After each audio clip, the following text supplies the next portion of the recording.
Haleluya. Kama una Biblia yako, naomba mtu mmoja unisaidie kusoma kitabu cha Matendo ule mstari wa 9 hadi wa 26. Yes. Kitabu cha Matendo Matendo sura ya kwanza mstari wa 9 hadi wa 26.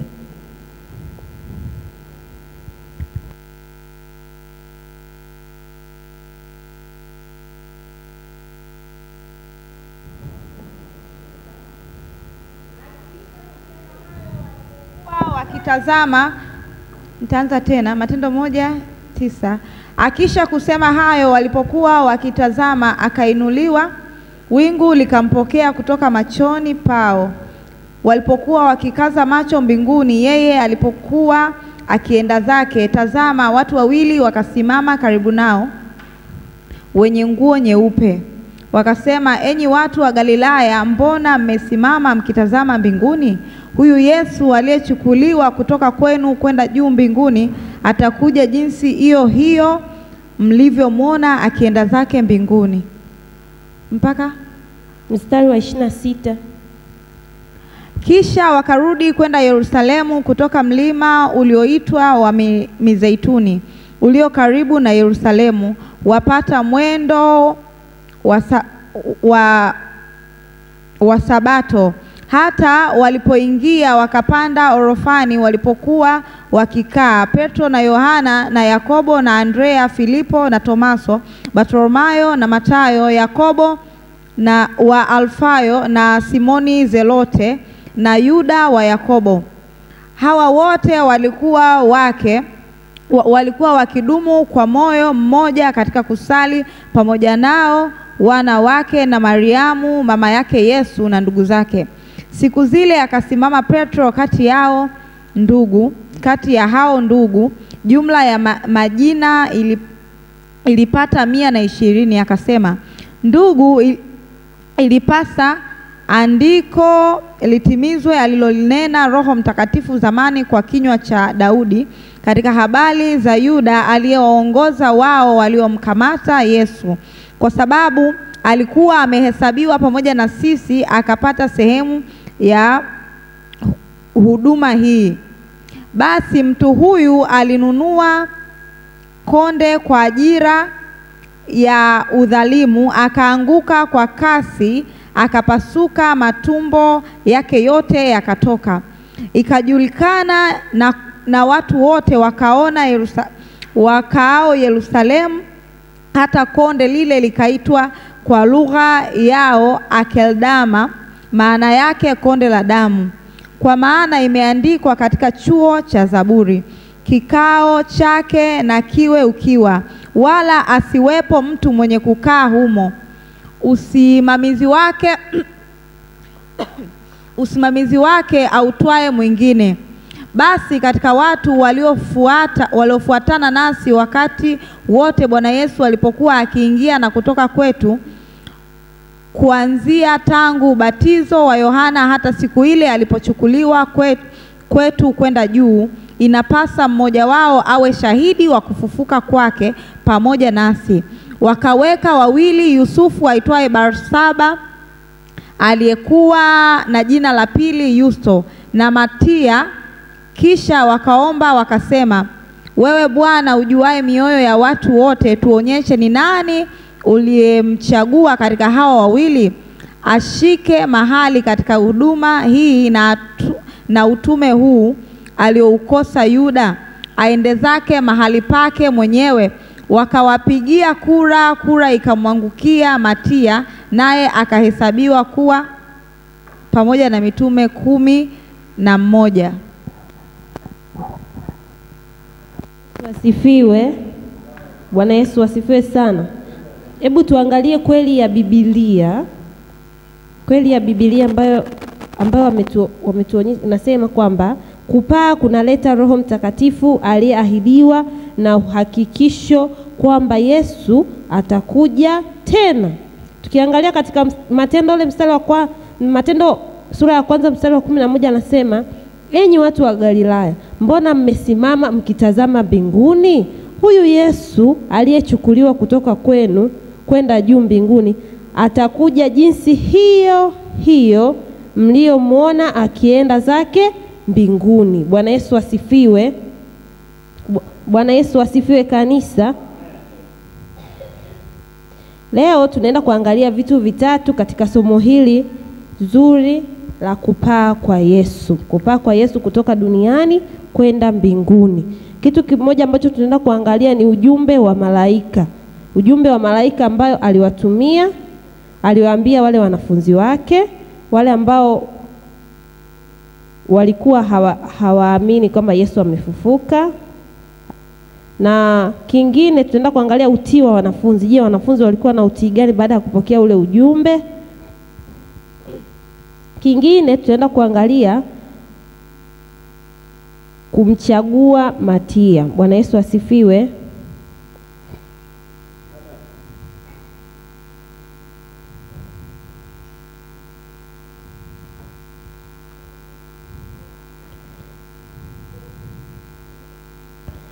Sasa tujaribu kuangalia kwamba hii habari wanafunzi waliipata na walifanyia kazi kiasi gani. Na tunajua hii habari kuhusu Yesu kupaa kwenda mbinguni, kila mtu nafikiri anajua kwamba ilikuwaje baada ya kukaa siku 3 akafufuka, alipaaje kwenda mbinguni. Nafikiri kila mtu anaifahamu hii habari.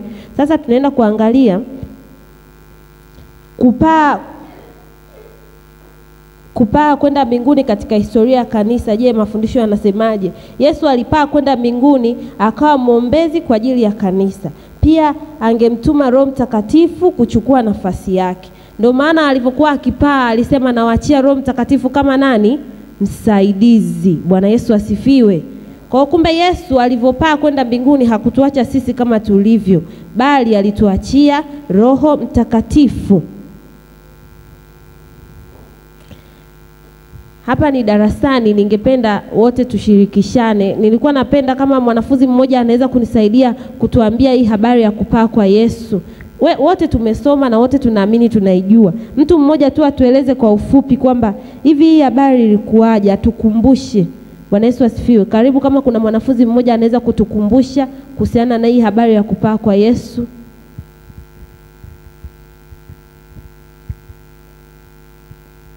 Hili ni darasa, na darasa zuri ni lile ambalo wanafunzi wanatoa mwitikio mzuri kwa mwalimu. Karibuni wanafunzi.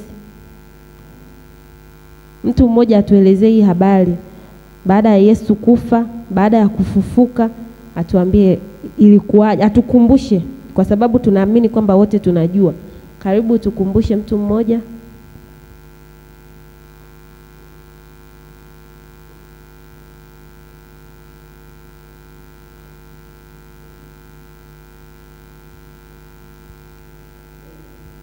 Karibu mchungaji.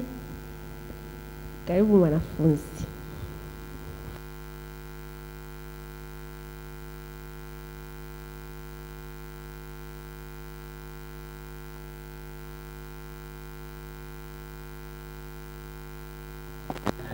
Yesu Kristo baada ya kufufuka alikutana na wanafunzi wake, akakaa siku 40 akiwatokea wanafunzi wake katika maeneo tofauti, na akazungumza mambo mengi kuhusu ufalme wa mbinguni, ikiwemo pia kuweka ahadi kwamba anakuja sasa Roho Mtakatifu, na maagizo ya msingi alikuwa pamoja na kwamba waenende ila wasitoke kabla ya kupewa Roho Mtakatifu. Kwa hiyo tukio la kupaa kwa Yesu linakuja sasa pale mwishoni alipomaliza lile majukumu yale ya siku 40 ya kuwepo, sawa sawa na Matendo 1. Pale ukisoma mistari ile ya mwanzo utakutana na hizo kwamba alikaa siku 40. Kwa hiyo tukio la kupaa ni muujiza wa ajabu wa kipekee. Haijawahi kutokea na haitatokea namna ile alivyopaa Yesu. Na maandiko yanatuonyesha wazi kwamba walikuwa wanamuona akienda zake na wingu likampokea. Na hiyo ndio inatupa uhakika kwamba atarudi jinsi hiyo hiyo. Hata namna atakavyorudi ni hiyo hiyo, ataonekana akishuka. Na kwa hiyo ni tukio la ushindi mkubwa sana, kwamba hata wale waliokuwa nafikiri kwamba wamemonea, wamemtesa, wamemkomesha utawala wake, wakashangaa kuona kwamba kumbe huyu sio wa kawaida, ana uwezo wa kupaa, manake ilikuwa inaonyesha pia ile asili yake ya uungu, kwa sababu kwa asili mwanadamu hawezi kwenda juu tu bila kushikwa na chochote, lakini ile ilikuwa ni asili ya uungu. Anaenda tu hewani huyo mpaka wingu likampokea kule juu. Kwa hiyo ilikuwa tukio la furaha kubwa sana kwa wanafunzi, ingawa kama unavyojua kuagana huwa sio jambo rahisi. Wakajisikia kidogo, wakawa wanatazama, ndio malaika akashuka akawafafanulia kilichotokea. Kwa ufupi ni hilo, kupaa kwa Yesu. Bwana Yesu asifiwe. Asante mwanafunzi mzuri, Mungu akubariki. Umeweza kutukumbusha ni kwa namna gani Yesu alipaa kutoka duniani kwenda mbinguni. Sasa tuenda kuangalia somo linasemaje. Yesu alikuwa amewapa wanafunzi wake maagizo fulani ya muhimu. Tukisoma pale kwenye Matendo sura ya 1 mstari wa 4 hadi wa 8. Hebu wote naomba mwanafunzi mmoja anifungulie pale Matendo sura ya 1 mstari wa 4 hadi 8. Tuangalie haya ni maagizo gani ambayo Yesu aliwapa wanafunzi wake. Amina.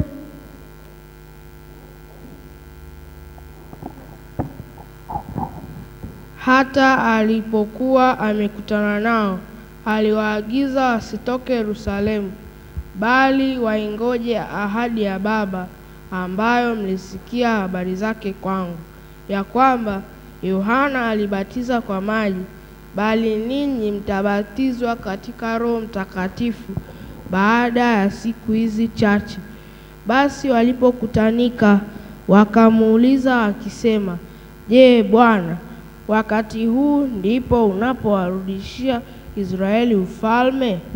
Akawaambia, si kazi yenu kujua nyakati wala majira Baba aliyoyaweka katika mamlaka yake mwenyewe, lakini mtapokea nguvu akiisha kuajilia juu yenu Roho Mtakatifu, nanyi mtakuwa mashahidi wangu katika Yerusalemu na katika Uyahudi wote na Samaria na hata mwisho wa nchi. Amina. Bwana Yesu asifiwe sana.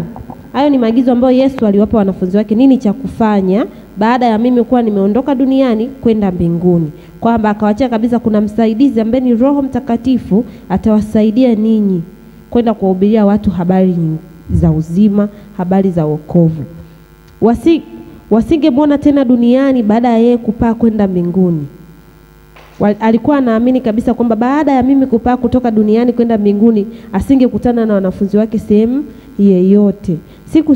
Siku chache zijazo zingekuwa za muhimu kwao. Yesu alikuwa amewaambia kwamba atamtuma Roho Mtakatifu. Hapa tukienda kuangalia katika kitabu cha Yohana 16 mstari wa 5 hadi wa 15, tunaangalia jinsi gani Yesu aliwaagizia Roho Mtakatifu ambaye baadaye alikuja kuwa kiongozi wao. Bwana Yesu asifiwe. Roho Mtakatifu alipewa kuwa kiongozi wao. Baada ya mimi nimemaliza kazi yangu niliyotumwa na Baba, sasa nawaachia Roho Mtakatifu ambaye atakuwa kiongozi wenu na atawapa direction nini cha kufanya. Hebu mwanafunzi mmoja anifungulie kitabu cha Yohana 16 mstari wa 5 hadi wa 15. Yohana sura ya 16 mstari wa 5 hadi wa 15. Tuangalie, je, Yesu alivyoachia Roho Mtakatifu aliwapa maagizo gani? Nitasoma. Amina. Lakini sasa mimi naenda zangu kwake yeye aliyenipeleka, wala hakuna mmoja wenu aniulizaye unakwenda wapi? Unakwenda wapi? Ila kwa sababu nimewaambia hayo, huzuni imejaa mioyoni mwenu. Lakini mimi nawaambia iliyo kweli, yawafaa ninyi mimi niondoke, wala maana mimi nisipoondoka huyo msaidizi hata kuja kwenu, bali mimi nikienda zangu nitampeleka kwenu. Naye akiisha kuja, huyo atauhakikisha ulimwengu kwa habari ya dhambi na haki ya hukumu. Kwa habari ya dhambi, kwa sababu hawaniamini mimi; kwa habari ya haki, kwa sababu mimi naenda zangu kwa Baba, wala hamnioni tena; kwa habari ya hukumu, kwa sababu yule mkuu wa ulimwengu huu amekwisha kuhukumiwa. Hata bado nikali, ninayo mengi ya kuambia, lakini hamwezi kuyastahimili hivi sasa. Lakini yeye atakapokuja huyo Roho wa kweli, atawaongoza awatie kwenye kweli yote, kwa maana hata nena kwa shauri lake mwenyewe, lakini yote atakayoyasikia atayanena, na mambo yajayo atawapasha habari yake. Yeye atanitukuza mimi, kwa kuwa atatoa katika yaliyo yangu na kuwapasha habari. Na yote aliyo nayo Baba ni yangu, kwa hiyo nalisema ya kwamba atatoa katika yaliyo yangu na kuwapasheni habari. Amen. Wasifiwe. Sasa kumbe kuna kitu hapa tunaenda tukiangalie. Kumbe isingekuwa Yesu kupaa kutoka duniani kwenda mbinguni, basi Roho Mtakatifu asingekuja. Si ndio hivyo wanafunzi? Amesema kabisa kwamba nisipopaa mimi kutoka duniani kwenda mbinguni, basi huyo Roho Mtakatifu hata kuja. Biblia imesema hata kuja. Kwa pengine tungekuwa tunakaa na Yesu hadi leo, tusingekuwa na Roho Mtakatifu, la tungekuwa na nani? Na Yesu. Yesu ni mwaminifu sana, hakutaka kutuacha sisi kama tulivyo. Hakutaka kutuacha sisi kama ambavyo alitukuta. Haleluya. Ndio maana akasema nawachieni Roho Mtakatifu ambaye atakuwa kiongozi wenu, atawapa maagizo. Leo hii Roho Mtakatifu katika maisha yetu ni kiongozi. Roho Mtakatifu tukimuomba anatujibu kwa uaminifu. Ni jinsi gani tunasikia sauti ya Roho Mtakatifu? Ni jinsi gani tunafuata maagizo ya Roho Mtakatifu? Najua kabisa kuna wakati mwingine unaweza ukajikuta kuna jambo fulani ulitaka kulifanya ambayo kwa namna nyingine sio zuri, lakini kuna kitu kikawa kinakuzuia kwamba hichi kitu hebu acha, usifanye, sio sawa. Huyo ni Roho Mtakatifu anakuongoza. Wewe ambaye ulikubali kumpokea Yesu kuwa Bwana na Mwokozi wa maisha yako, Bwana Yesu asifiwe, na kwa namna nyingine ukabatizwa, ukampokea Roho Mtakatifu kwa uzuri kabisa, yale maagizo ambayo unayafanya, vile vitu ambavyo unavifanya ambavyo pengine havikuwa vizuri kwenye maisha yako, havikuwa vizuri kwa watu wengine, na kuna kitu msukumo ukatokea kwa kuzuia, huyo ni Roho Mtakatifu ambaye Yesu alimuacha awe kiongozi wetu. Yesu alimuacha atembee na wewe, asituache. Bwana Yesu asifiwe. Hili lisingetokea pasipo kupaa kwake. Pia iliwakumbusha tatu katika Matendo 1 mstari wa 4 hadi wa 8. Kwa kweli ilikuwa ni ahadi ya muhimu katika maisha yao, yangebadilika milele baada ya siku ya Pentekoste. Ilikuwa ni ahadi nzuri sana, na baada ya hapo kumpokea Roho Mtakatifu, maisha yao yalibadilika milele na milele. Unakuta wengine walikuwa wanafanya matendo yasiyompendeza Mungu. Unakuta mtu mwingine alikuwa na tabia ambazo sio nzuri mbele za Mungu, lakini baada ya kumpokea Roho Mtakatifu ambaye Yesu alituachia, tukawa tunafanya matendo mazuri na ambayo ni baraka mbele za Mungu. Sasa twende tukaangalie kitu cha kwanza ambacho tunaenda kujifunza katika hili somo. Twende tukaangalie ujumbe wa malaika. Baada ya Yesu kupaa, kuwapa wanafunzi wake maagizo yake ya mwisho, alipaa kwenda mbinguni. Tukisoma Matendo 1 mstari wa 9 pale tunaona jinsi ambavyo Yesu inasema, akiisha kusema hayo, alipokuwa akitazama akainuliwa, wingu likamtokea kutoka machoni pao. Huo ndio wakati Yesu alipaa. Sasa baada ya Yesu kupaa kwenda mbinguni, wanafunzi wake waliangalia kwa makini wakati Yesu anapotea winguni juu yao. Kwa hiyo walikuwa wakishuhudia ni jinsi gani Yesu anapotea taratibu, baadaye akawa amepaa kabisa kwenda mbinguni. Baada ya yeye kupaa, waliendelea kusimama hapo wakiangalia mbinguni. Bwana Yesu asifiwe.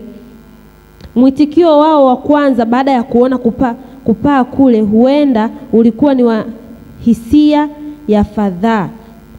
Kama ambavyo mwanafunzi alivyokuwa akielezea, amesema kwamba namna jinsi ambavyo tunaagana na wapendwa wetu. Unakuta mtu mwingine ni rafiki yako wa karibu, amekuja mgeni nyumbani, unamfurahia, mnaishi vizuri, mnasaidiana, lakini alikuja tu likizo ya muda mfupi, kuna kazi alikuja kuifanya, sasa amemaliza anataka kuondoka. Lazima waga tunaumia kama wanadamu. tunakuwa na ile mioyo ya huzuni, jamani unaondoka. Yaani hivyo, na ukiwa huna uhakika kama atarudi lini. Umeona? Kwa hiyo ilikuwa ni huzuni, fadhaa mbele zao, walikuwa wakiumia. Yesu anapaa anaondoka, walikuwa wamemzoea, walikuwa akiwa na njaa, Yesu anaombea, chakula kinakuja. Bwana Yesu asifiwe. Yesu alikuwa amekaa pamoja nao miaka 3. Kwa Yesu alikaa nao kwa muda mrefu, kwa muda ambao walimzoea. Na kwa namna nyingine wanadamu tukikaa na watu kwa muda mrefu waga tunajisahau kama huyu mtu kuna siku ataondoka. Japokuwa alivyokuja aliwaambia kabisa, kazi yangu ikiisha nitarudi kwa Baba. Bwana Yesu asifiwe. Kwa hiyo kuna ile namna ambavyo wanafunzi wake walijua, yani kuna muda walijisahau labda kwamba huyu mtu labda aondoki, labda kama hajaondoka leo basi hawezi kuondoka. Hawakuwa wanajua, maana hawakuwa wanajua wakati sahihi ni upi kwamba ataondoka. Bwana Yesu asifiwe.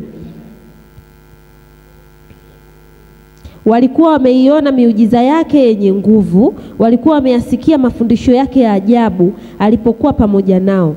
Waliweza kufanya mambo yale aliyoyafanya, kuponya wagonjwa, kutenda mambo mengi ya kushangaza.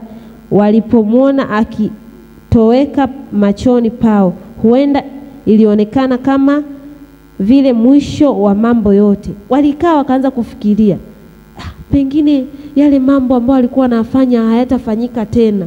Kibinadamu yani unaweza usiwaze kwamba huyu Roho Mtakatifu, hivi kweli Roho Mtakatifu, kwa sababu Roho Mtakatifu si hatumuoni.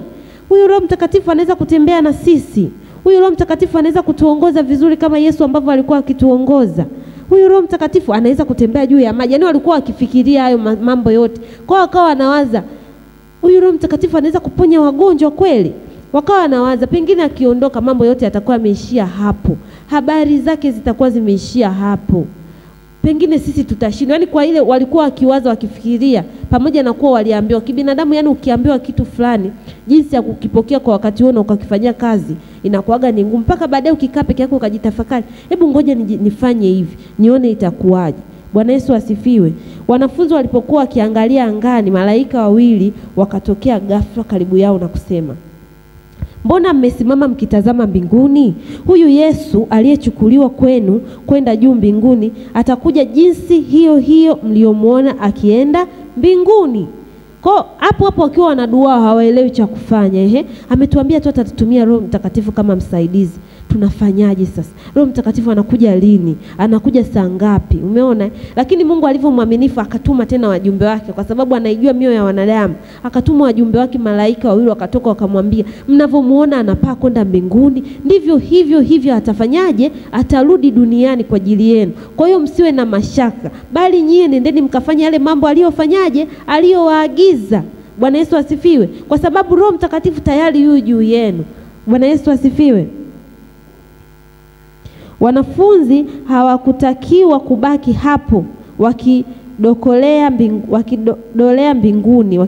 mbinguni macho, huku wakijifunza Yesu ameenda wapi na nini kitawatokea wao. Kwa kumbe hawakutakiwa waendelee kukaa pale. Walikuwa wamebaki tu wanashangaa, hawaelewi. Ndio maana Mungu alivyo mwaminifu akatuma wale malaika ili wawaambie, nyie msibaki mkakaa hapa, nyie tokeni, nendeni. Malaika waliwakumbusha ujumbe wa Yesu kuhusu kuja kwake mara ya pili. Malaika wakawaambia jinsi Yesu atakavyokuja mara ya pili. Hebu tusome katika kitabu cha Marko 13 mstari wa 26. Marko sura ya 13 mstari wa 26. Mwanafunzi mmoja nisaidie kusoma.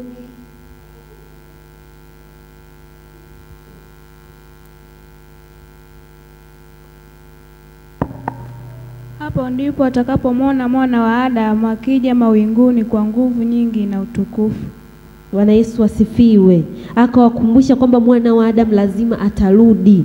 Umeona kama atarudi mara ya pili, kama ambavyo ameondoka atarudi kwa ajili yenu, atarudi kwa ajili yako. Bwana Yesu asifiwe.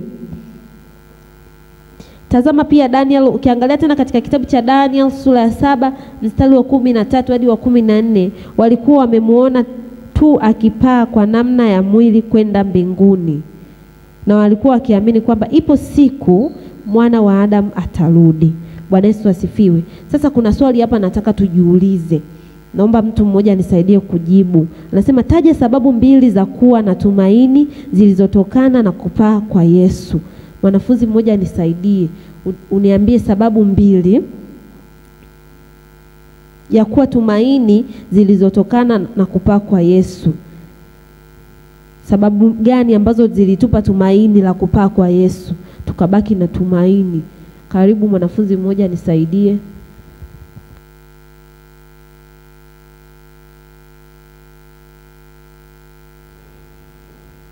Ni tumaini gani ambalo tunalipata baada ya kupaa kwa Yesu? Yesu alivyopaa, nini tunakipata? Tumaini lipi tunalipata? Mwanafunzi mmoja nisaidie.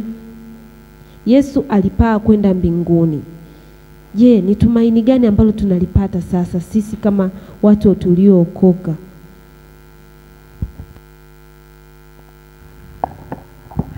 Amina. Bwana Yesu asifiwe.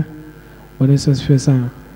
Amina. Tumaini tunalipata kutokana na kupaa kwa Yesu ni kwamba hata wakati anaondoka alikuwa ameshatuachia, yani ametuachia tumaini kwamba bado atarudi, na tunaona kwamba ile kazi ambayo alikuwa amesema kwamba ataifanya, yani yale yote ambayo aliyasema kwamba atayafanya tuliona akiyafanya.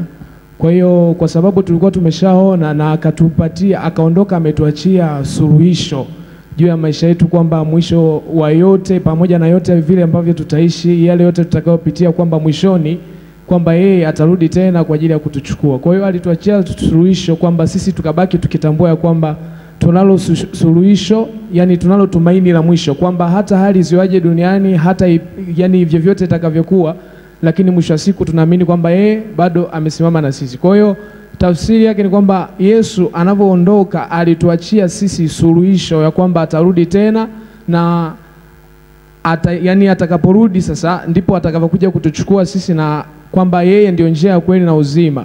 Kwa hiyo tafsiri yani ni kwamba unaona, hata au tuseme hivi, labda nikalinganisha kwamba wale ambao tunamtumikia na kumwamini Yesu na dini nyingine, ukifuatilia utakuja kukuta hata wale waanzilishi wa dini nyingine walikufa, lakini ukija kwetu sisi Yesu alipaa. Maana yake nafikiri inaweza ikawa ndio imani pekee ambayo mwanzilishi wake alionyesha yani alionyesha njia ambayo sisi tunatakiwa kupita.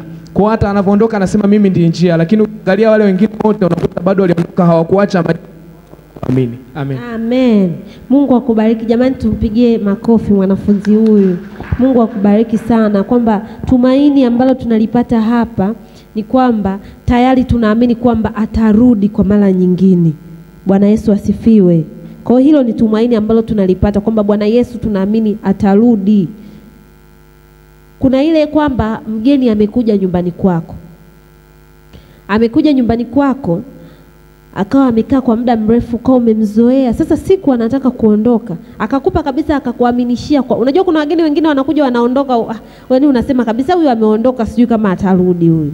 Umeona Lakini kuna yule mgeni ambaye unaona kabisa ana ile shauku ya kurudi, kuna vile viashiria amekuonesha atarudi kwa mara nyingine. Unakuta alikuja labda na nguo nyingi, akawa ameyapunguza kidogo, akasema hizi nguo naziacha kwa sababu najua nitafanyaje, nitarudi kwa mara nyingine. Ndivyo ambavyo Yesu alifanya. Yesu akawaambia naondoka, lakini jueni kama nitafanyaje, nitarudi, kwa sababu viashiria vyote nimeviona ambavyo nimevifanya. Bwana Yesu asifiwe sana. Lakini wale wanafunzi waliahidiwa tumaini, uwezekano wa Roho Mtakatifu. Tumaini jingine lilikuwa ni Roho Mtakatifu. Umeona kwamba wakasema ameondoka, lakini nimewachia Roho Mtakatifu. Basi ile lilikuwa ni faraja kwao, kwamba hajatuacha peke yetu. Tusiende tu nyumbani na kulala. Hebu tutoke tukatangaze habari za Yesu. Twende tukahubirie wagonjwa. Twende tukahubirie watu magerezani, kwa sababu tunatumaini ambaye ni Roho Mtakatifu. Na kweli Roho Mtakatifu yupo na anakaa ndani yetu. Roho Mtakatifu yupo na anatuongoza, kwa sababu kuna vitu tulitakiwa kuvifanya, Roho Mtakatifu akatuzuia. Huyo ni Roho Mtakatifu, ndio tumaini pekee ambalo Yesu alituachia. Bwana Yesu asifiwe. Kwa hiyo wanafunzi hawakubaki kuwa na mioyo ya mashaka, hawakubaki na huzuni, kwa sababu tayari Roho Mtakatifu alikuwa amekwisha kuwa ndani yao. Na tumaini lingine lilikuwa ni hilo la kurudi kwa Yesu. Hizo bado ni zetu hadi leo. Hadi leo tunatumaini Yesu atarudi. Hadi leo tunatumaini Yesu yupo ndani yetu, na Roho Mtakatifu kama kiongozi anatuongoza kusimama na sisi kila uchwao.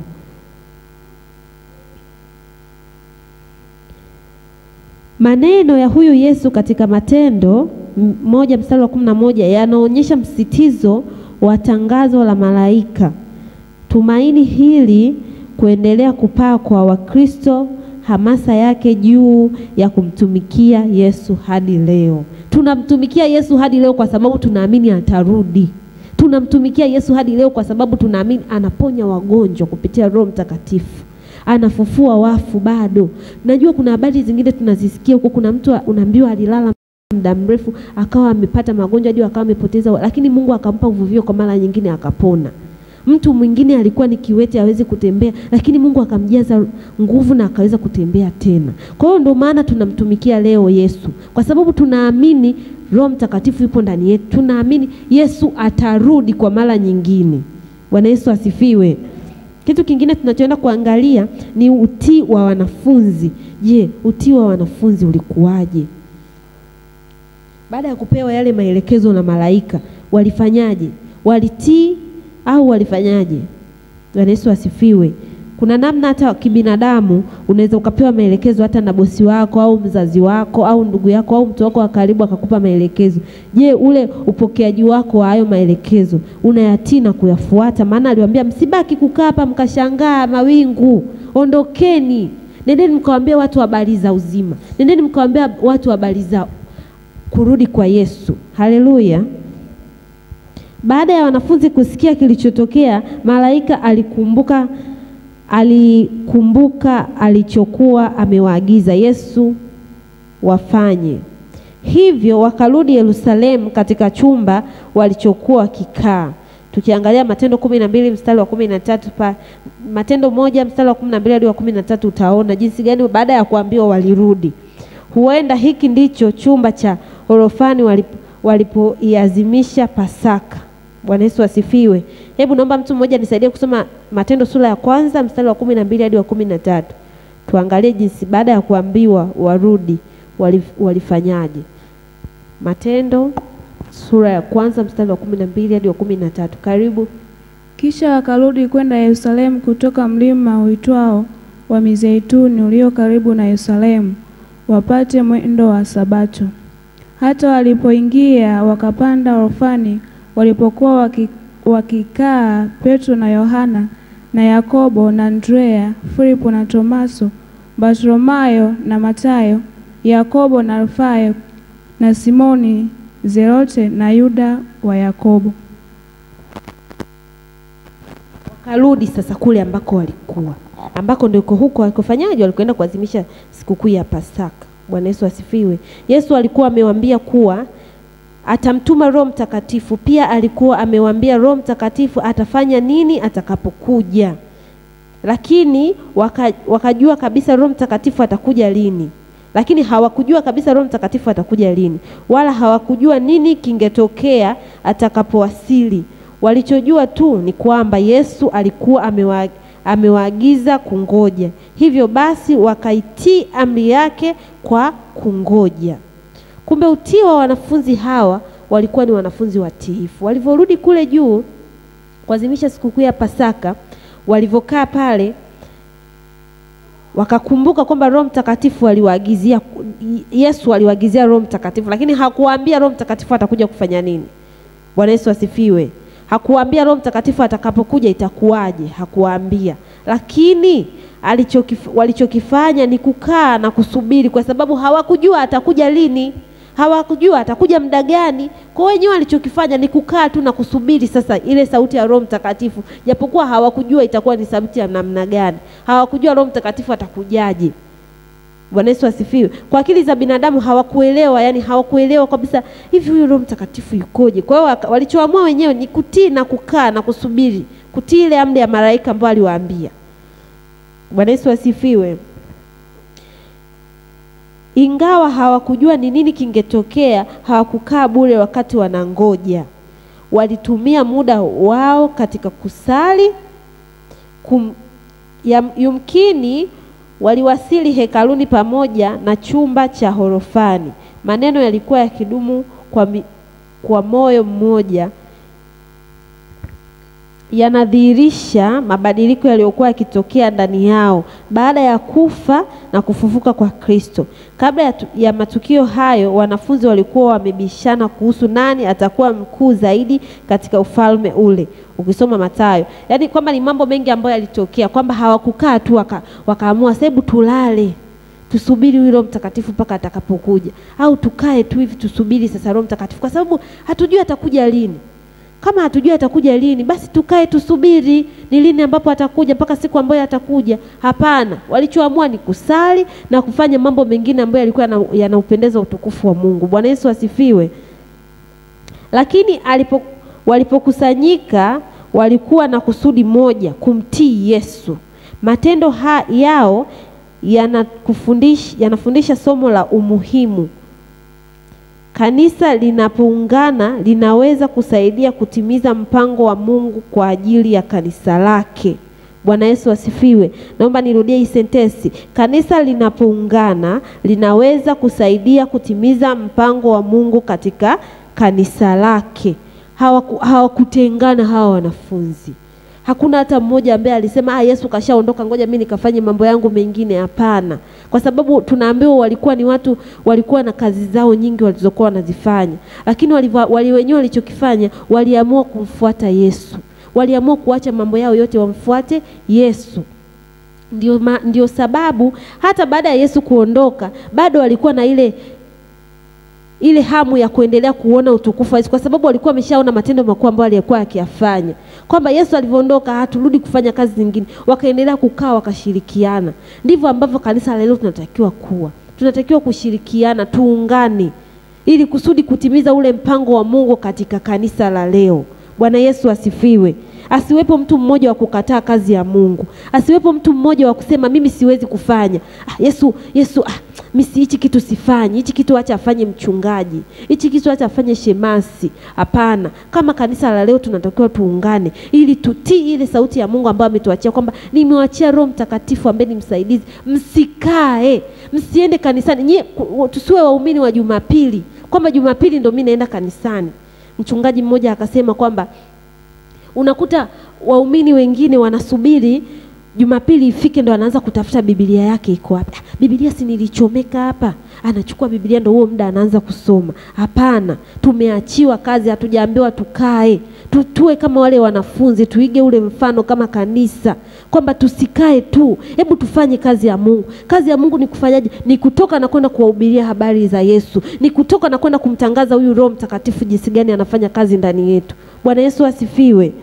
Tukiangalia Matendo ya Mitume sura ya 1 mstari wa 14, pia atakuja kwamba Mariamu mama yake Yesu na ndugu zake na wanawake wengine waliokuwa wamemfuata Yesu alipokuwepo hapo pamoja nao. Ndugu zake Yesu wakamwamini kabla ya kusulubiwa na kufufuka kwake. Hawakuamini. Unaona, kumbe hata ndugu zake Yesu vile vile hawakuamini kwamba Yesu atafufuka, atakuja tena kwa mara nyingine. Hawakuamini, lakini Yesu ni mwaminifu, alifufuka. Kwa sababu kile anachokisema ndo kile anachokifanya. Kile alichokiahidi kwenye maisha yako ndio kile kitu anafanyaje? Anakifanya. Ni mara ngapi umemuomba Mungu na ukaona kabisa hii ni ahadi yangu kwa Mungu. Mungu hii ahadi ameniahidi. Biblia inasema, Mungu ametuambia kwamba hutakufa bali utayasimulia matendo makuu ya nani? Ya Mungu. Kumbe mimi sitakufa mpaka habari za Yesu zisambae kwa watu wengine. Hiyo ni ahadi ambayo Mungu amekupa. Ameitimiza mpaka leo, ndio maana upo hapa. Ameitimiza mpaka leo, ndio maana una afya njema.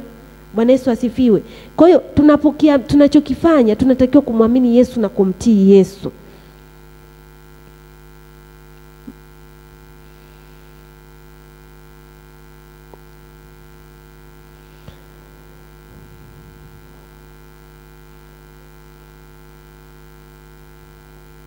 Bwana Yesu asifiwe. Sehemu ya maombi yao huenda ilikuwa kwamba Roho Mtakatifu aje. Yesu alikuwa amewaahidi kungoja kwa ajili ya kipawa hiki cha nguvu. Bwana Yesu asifiwe. Kumbe wenyewe walichokuwa kiomba tena wakasema, ngoja tuendelee kuomba. Bwana Yesu asifiwe. Wakiwa wanaamini Roho Mtakatifu atashuka. Na kweli Roho Mtakatifu alifanyaje? Alishuka. Bwana Yesu asifiwe. Nilikuwa naomba mwanafunzi mmoja atukumbushe ni kwa namna gani Roho Mtakatifu alishuka. Mwanafunzi mmoja atukumbushe. Hao wanafunzi walisubiri na kweli Roho Mtakatifu msaidizi alishuka. atukumbushe hichi kitu. Najua wengi wote tunafahamu, lakini tujikumbushe ni kwa namna gani huyu Roho Mtakatifu sasa alishuka. Karibu.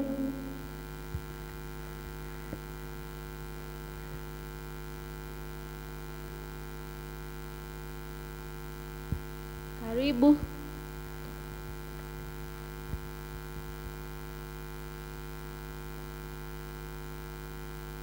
Ni kwa namna gani Roho Mtakatifu aliwashukia wale wanafunzi?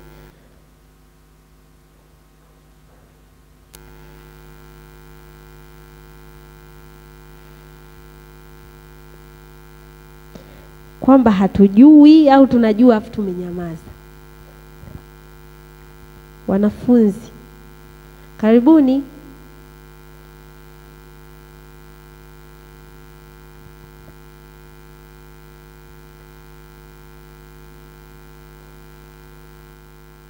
Karibu mwanafunzi.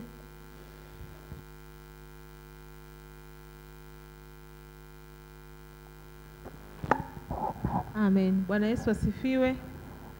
Roho Mtakatifu aliwashukia wanafunzi baada ya wao kuwa na utayari na wakasubiri ile ahadi ya Kristo itimie, kama ambavyo kwa amesema kwenye ile Matendo 1:8 kwamba mtapokea nguvu akisha kuajilia juu yenu Roho Mtakatifu. Kwa hiyo walikuwa wametulia orofani wakisubiri ile ahadi itimie, ila walikuwa na ule utayari.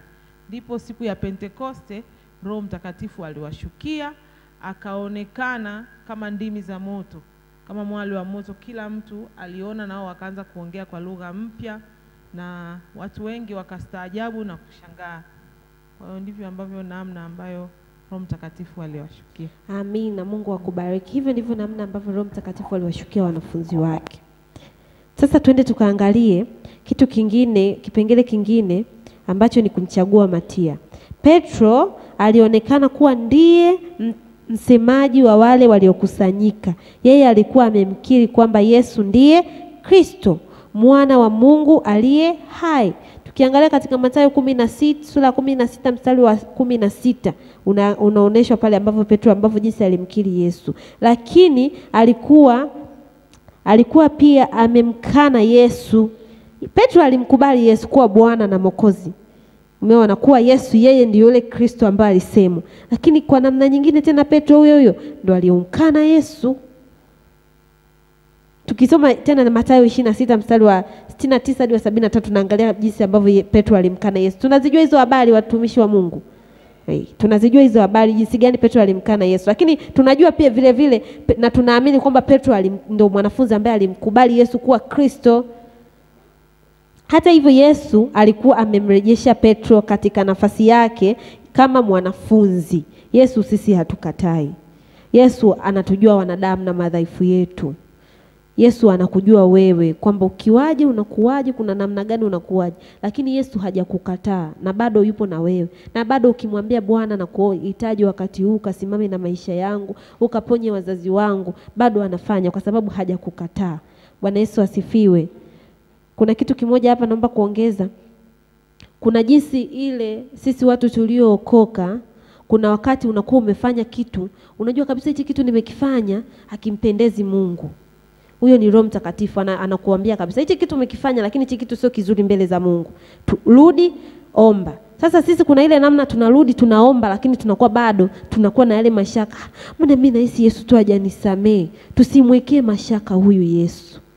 Nakumbuka mwalimu mmoja alifundisha hapa akasema usimwekee mashaka Yesu. Wewe amini amekusamehe na kweli amefanyaje? Amekusamehe. Ndivyo ambavyo alifanya kwa Petro. Alimsamehe Petro, akaamini kwamba Petro naye akaamini kabisa Yesu amenisamehe. Na ndio maana hadi mwisho huku Yesu anakuja kupasi. Petro alikuwepo watumishi wa Mungu. Bado alimchagua kama mwanafunzi wake, hakumkataa. Yesu hakukatai. Mungu hakukatai kwamba wewe umefanya hili kosa, basi wewe kuanzia leo sio mwanafunzi wangu. Hapana. Aliona kabisa Petro ambavyo wakati mwingine si alishuhudia kwamba Petro alinikana. Lakini Petro huyu ni mwanadamu, mimi nimemuumba, huu dhaifu. Kwa sababu tunaambiwa Yesu alivyokuja mbinguni aliishi 100% kama mwanadamu, aliishi 100% kama Mungu. Itimisi anaujua mwanadamu, anayajua mapungufu ya mwanadamu, anayajua madhaifu ya mwanadamu. Bwana Yesu asifiwe. Bwana Yesu asifiwe sana. Mungu wetu ni mwaminifu. Mungu anafanya. Hebu tuamini kwenye kile ambacho tunakiomba. Tuendelee kuangalia habari ya Petro. Haiba ya Petro ya kuzungumza waziwazi ilimfanya afae kusimama baadaye Yesu angemtuma Petro kwa namna kubwa zaidi. Hebu tufungue Matendo sura ya 2 mstari wa 14. Tuangalie pale Matendo 14 pale.